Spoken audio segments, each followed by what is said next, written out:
Corporate governance. This represents 17 to 27% of the BEC exam. We're going to start with COSO, that is the Committee on Sponsoring Organizations. COSO was established by the Treadway Commission. This was a group of 5 sponsoring organizations, one of which being the CPA. Now for the exam, you need to know 2 major COSO reports.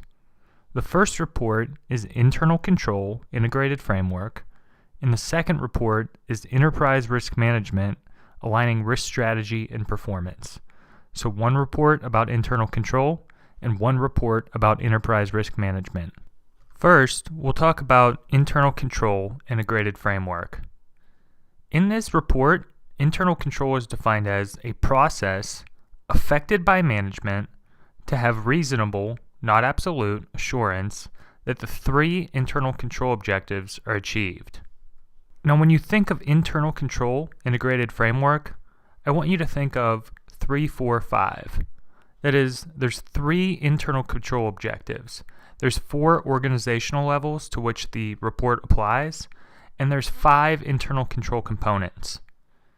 The 3 internal control objectives include reporting objectives, operating objectives, and compliance objectives.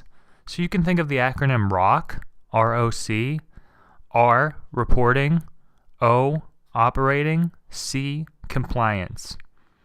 The 4 organizational levels to which internal control applies include the operating unit level, the function level, the entity level, and the division level. The 5 internal control components can be remembered by the acronym Mr. C3, that is Mr. CCC. The M in Mr. C3 is monitoring. The R in Mr. C3 is risk assessment. The C in Mr. C3 is control activities. The second C in Mr. C3 is the control environment. And the third C in Mr. C3 is communication and information. The M for monitoring, we need to make sure that deficiencies in internal control are addressed. We also want to make sure that there are separate and ongoing evaluations to determine that internal control is still good over time. The R is risk assessment.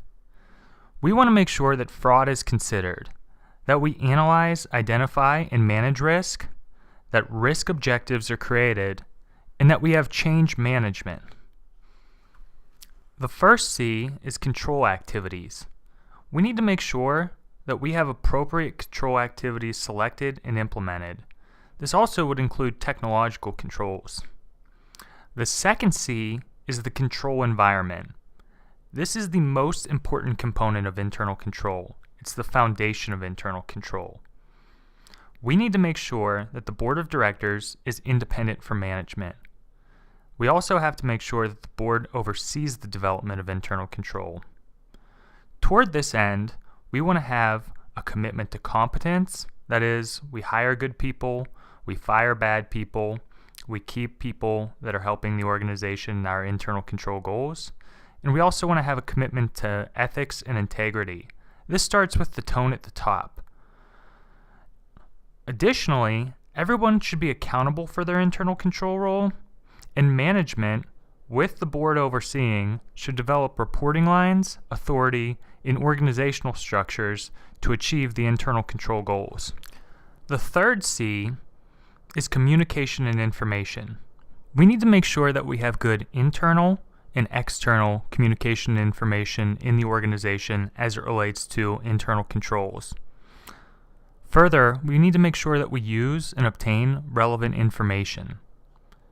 So to summarize the 5 components of internal control, we have Mr. C3, M, monitoring, R, risk assessment, C, control activities, C, control environment, C, communication and information. Now for purposes of this COSO report, you should have a general understanding of controls. First, how can you classify controls?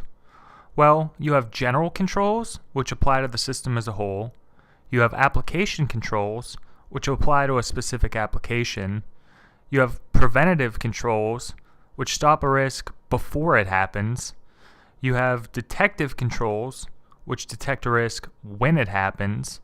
And you have corrective controls, which correct a risk after it happens.